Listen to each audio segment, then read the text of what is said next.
Hello, my dear Sagittarius. Second half of June 2024, second half. This is from June 16 hanggang sa katapusan general reading. Titingnan natin mga my dear Sagittarius kung ano mga eksena at kaganapan at kung ano-ano pa na maaari mong makasalubong sa iyong second half of June 2024. Last two shuffle na lang tayo mga my dear. Last two shuffle. Tapos cut na natin into 3. Just konting cleanse tayo by tapping the card. Tingnan natin my dear Sagittarius. Ano ang mga eksena mo para sa yung second half of June 2024. Cut na natin into 3. Hanapin na natin ang iyong 8 cards. First card ng ating my dear Sagittarius. First card ng ating mga my dear Sagittarius second half of June is... Okay. The Page of Wands. Okay, very fiery. Meron ka ditong gustong umpisahan my dear. Okay, kasi ang page natin is more on start. Okay, something fresh, something new. Baka meron ka rin ditong pupuntahan, my dear, kasi nakita mo, pusturang-pustura ka dyan. Ang ganda ng iyong kasuotan. Parang meron kang gagawin, meron kang pupuntahan. Yun ang nilalabas nitong energy na to, my dear. Meron kang pupuntahan or meron kang gagawin, meron kang uumpisahan sa energy ng Page of Wands. Hanapin na natin, my dear, ang kasama ng ating Page of Wands. Kasama ng ating Page of Wands ay si... Okay, saan kaya pupunta si ating my dear Sagittarius? Okay, we have here the Nine of Swords. Okay, my dear. Energy ng overthinking, stress, okay. Hindi maganda tong card na to, my dear. Kasi, my dear Sagittarius, baka meron kang gustong gawin or meron kang gustong umpisahan, pero nai-stress ka. Okay? Nag-overthink ka. Or baka medyo minamadali mo na naman yung mga bagay-bagay kasi may ugali ka na ganon. Gusto mo naka-fast forward. Gusto mo naka-instant. So, sinasabi lamang my dear ng dalawang card na to na meron kang gustong gawin, meron kang gustong puntahan, meron kang gustong umpisahan, pero nagkakaroon ka ng Nine of Swords. So, nai-stress ka. Posibleng hindi ka makatulog, lack of concentration, stress. Most of the time, overthinking to. Ito yung anxiety, di ba? Marami kang iniisip, nag-overthink ka, my dear, maski hindi pa naman talaga siya nangyayari. Pero hindi maganda yung combination ng dalawang card na to. Dahil dito sa overthinking mo, my dear, dito sa parang stress na energy ng Nine of Swords, posibleng hindi mangyari to, hindi matuloy itong Page of Wands mo. Okay? Hanapin natin, my dear, ang kasama ng ating Page of Wands and the Nine of Swords. Ang kasama niya is the Six of Pentacles. Okay, Six of Pentacles, maganda tong card na to, my dear, kasi this is more on giving, this is more on sharing. Kaso, this is also more on balancing. Okay, so tingnan natin, my dear, yung pagkakasunod-sunod. May gusto kang gawin, nai-stress ka, this is more on giving and sharing, so posibleng may kinalaman sa usapin ng pinansyal. So, ang nakukuha ko dito, my dear Sagittarius, posibleng yung mga bagay na gusto mong gawin, my dear Sagittarius, ay hindi mo magawa-gawa kasi posibleng meron kang mga obligasyon, meron kang mga responsibilidad. Ayan, this is more on giving, this is more on sharing. So, parang nakakainis nga naman talaga yung ganitong energy, my dear Sagittarius, kasi meron kang gustong gawin pero hindi mo magawa-gawa kasi meron kang Six of Pentacles. Kailangan mo mag-give, kailangan mo mag-share, di ba? Kailangan mo mag-provide. Posibleng providing energy to or provider na energy. Okay?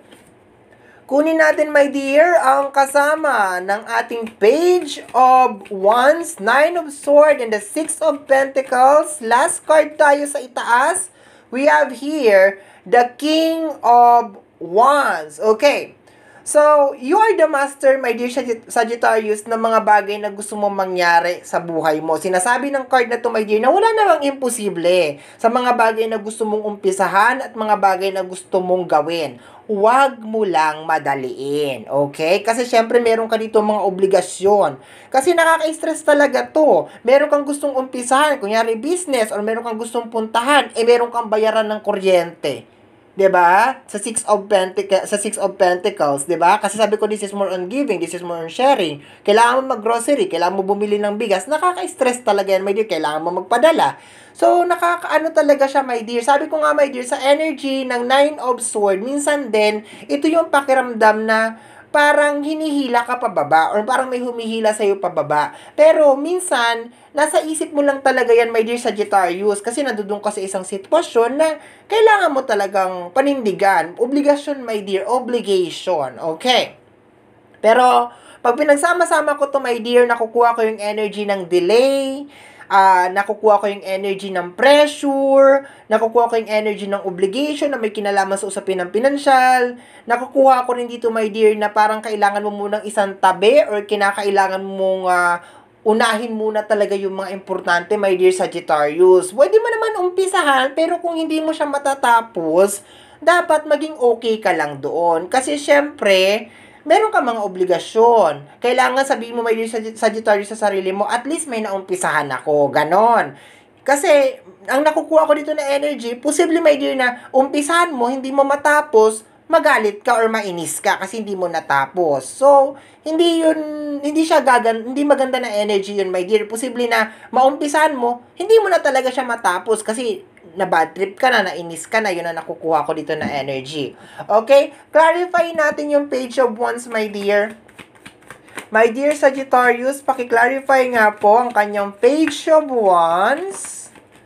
Okay? Ang kasama niya, my dear, is the Four of Swords. Dahan-dahan lang, my dear. Okay? Ang Four of Swords is connected sa energy ng rest. Walang action tong card na to, my dear. Actually, ito yung pinakakalmado na card sa lahat. Connected sa energy ng praying, meditation, okay? Tulog, pahinga. And sabi ko nga sa'yo dito, my dear, meron kang gustong gawin, meron kang gustong puntahan, meron kang gustong umpisahan. Sa combination nilang dalawa, my dear, posible na ipagpaliban mo muna or ibaba mo yung expectation mo, my dear Sagittarius, kasi baka hindi nga naman siya matapos dahil medyo may problema ka nga sa usapin ng pinansyal.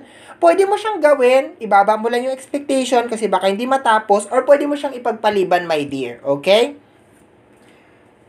Relax lang daw, my dear Sagittarius. Mangyayari at mangyayari din yan. Okay? Nine of Sword. Paki-clarify nga po ang ating Nine of Sword. Anong meron? Okay? We have here the Magician. Okay?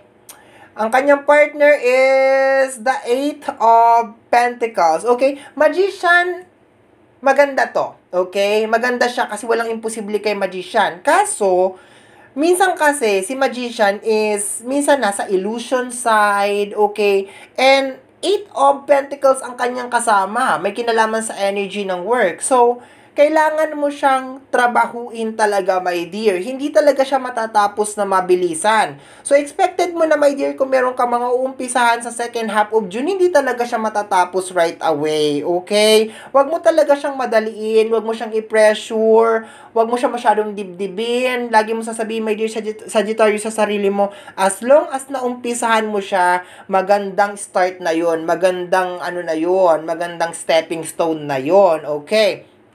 Pero sabi ko nga sa'yo, magagawa mo siya kasi meron kang Magician. Yun nga lang, baka din yung iba sa inyo, my dear, is nag-overthink kayo. Okay? Nag-overthink kayo. Paano kung hindi ko matapos? Paano kung hindi ko kayanin?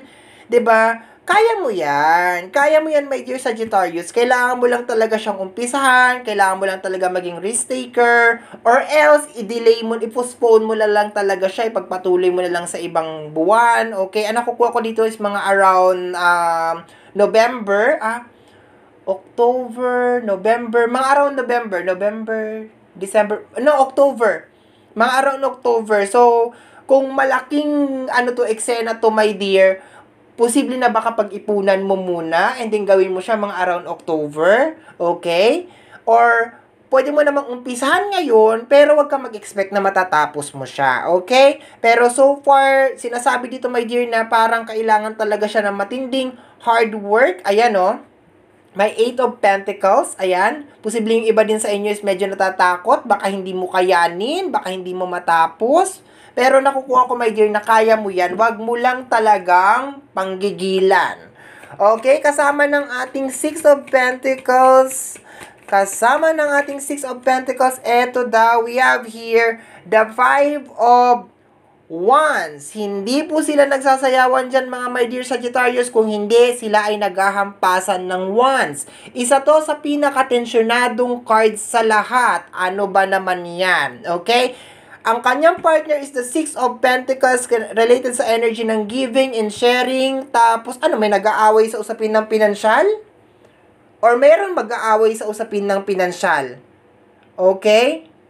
Pakiramdam ko rin dito, my dear, parang sasabog ka rin. Posibleng ikaw to kasi energy ng Wands. So, posibleng baka sasabog ka dito, my dear, kasi dahil sa energy ng obligasyon. Ayan, baka na-overload ka na sa energy ng obligasyon. Sabi ko nga sa'yo, my dear, ang hirap nung ganun na pakiramdam na meron kang gustong gawin pero hindi mo magawa-gawa kasi kailangan mo unahin yung mga obligasyon mo. 'Di ba? Kailangan mo pakainin si ganito, kailangan mo tulungan si ganito, kailangan mo bigyan si ganito. Kaya nangyayari habang tumatagal, lalong nagiging pressure sa iyo to, my dear Sagittarius, kasi hindi mo nagagawa yung mga bagay na gusto mong gawin. Kahit simple, sabi ko nga sa iyo, my dear, ang ganda ng postura mo dito sa energy ng Page of Wands. Baka meron ka rin mga gustong bilhin, no? Baka gusto mo bumili ng damit, or meron kang gustong, basta meron kang gustong bilhin. Kaso dito sa combination ng dalawang card na to, hindi to maganda kasi posible na baka merong mag-away na konektado sa usapin ng pinansyal. Okay? And posibleng ikaw yung mag-umpisa ng gulo. Kasi sasabog ka na-stress ka dito sa Nine of Swords. Okay? Last card tayo, my dear Sagittarius. Last card. Partner ng ating King of Wands is the World card. My dear, believe me, walang imposible sa'yo. Okay? Yun lang, huwag mo masyadong lagyan ng pressure, okay? Kasi pag nilagyan mo ng pressure yan, maski yung mga bagay na nananahimik or hindi naman talaga apektado sa kung ano yung mga bagay na gusto mong mangyari, or yung mga tao na wala naman talagang kaalam-alam sa kung ano yung nangyayari dyan sa isipan mo, madadamay sila. Confirmation ng card na to, my dear, ng reading mo. Teka, tingnan pala natin yung bottom deck of the card. Bottom deck of the card is the Strength card. You just need to be strong. Maniwala ka sa sarili mo, and then maniwala ka sa divine timing. Ipagkaloob mo yan lahat, my dear, sa ating buong may kapal na may likha ng langit at lupa. Walang imposible sa kanya at walang imposible din sa'yo. Okay? Tanggalin mo lahat tong pressure na to, my dear. Warning, baka posibleng merong away sa usapin ng pinansyal. Overthinking, iwasan mo to. Dahan-dahan lang, my dear, sa mga bagay na gusto mong mangyari sa iyong buhay. King of Wands and the World card. Everything is possible. Okay? Dahan-dahan lang. Okay? So, my dear Sagittarius, yan ang reading mo para sa yung second half of June 2024. Somehow, my dear, kung nagustuhan mo to, especially kung napadaan ka lang, don't forget to subscribe. Pag-click lamang po ang notification bell para ma-update ka sa aking mga upload. Free to like, free to share, free to comment sa lahat ng ating mga videos. Once again, my name is RJ, also known as Apo J. Maraming salamat po, and until next time, bye-bye! Thank you, my dear!